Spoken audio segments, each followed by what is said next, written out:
சொக்கனுக்கு பக்கத்திலே சோடி என்று வந்தவளே நூல் போடவையில் ஒளிஞ்சுக்கிட்டு நினைச்ச தாளம் போடணுமே.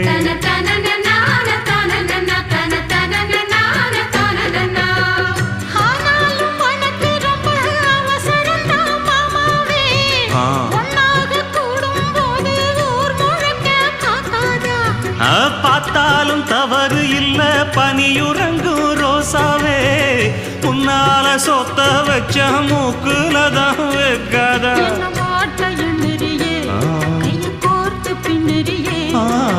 பாட்ட பாடி பல விதமாக சேட்ட பண்ணுறியே.